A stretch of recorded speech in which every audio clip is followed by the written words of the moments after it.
after successfully crossing the Strait of Hormuz, India flagged Jag Vasant LPG carrier, which has arrived at DPA Kandla Vadinar terminal in Jamnagar, Gujarat, with 47,000 metric tons of LPG set for ship-to-ship transfer at anchorage, maintaining resilience and reliability for uninterrupted energy supply chain.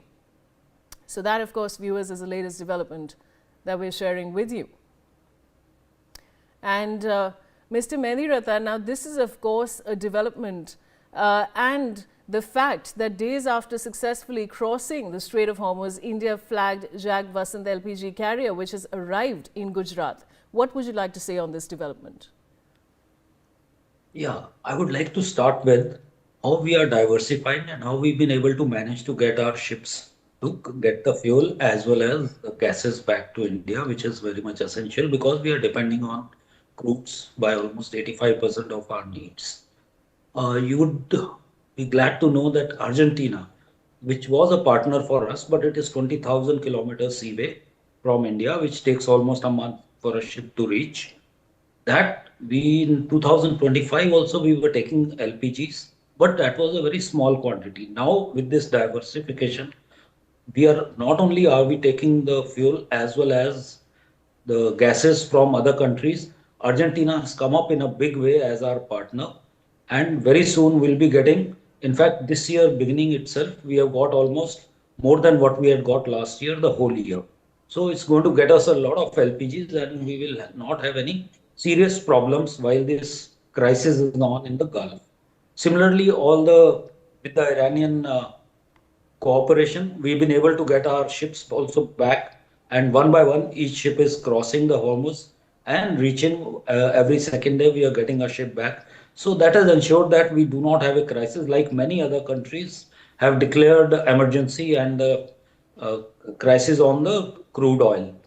But we are still managing without raising much of the prices, as well as the supplies are also managed, though there had been some problem of LPG hoarding and a reduction in supplies and some restaurants getting closed. But if you'll notice overall, for a country like India, which is dependent almost 85% on the fuel, it is still a very good going. And we hope that with our reserves, which are quite a bit, we'll be able to manage this crisis and come out of it very nicely.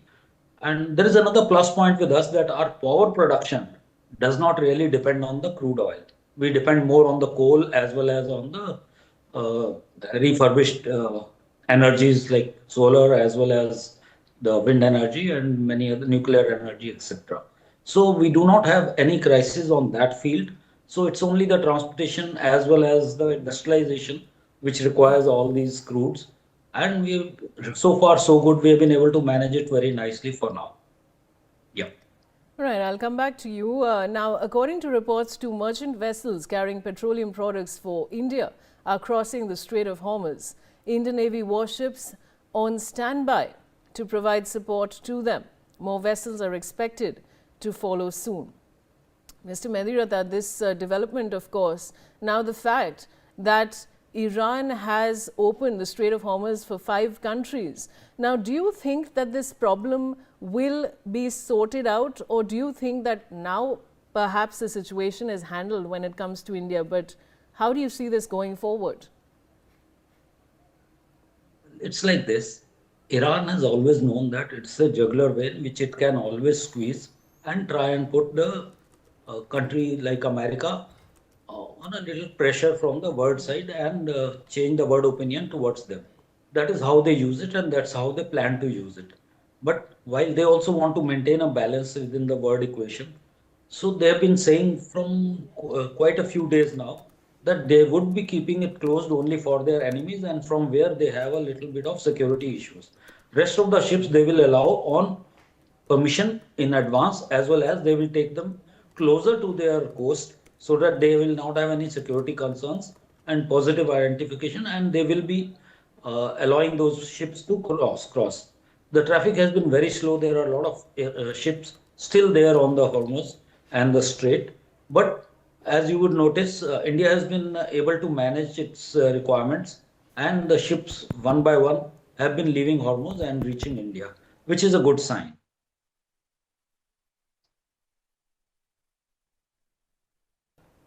Now this, of course, viewers, is the latest development that we are pricing you off.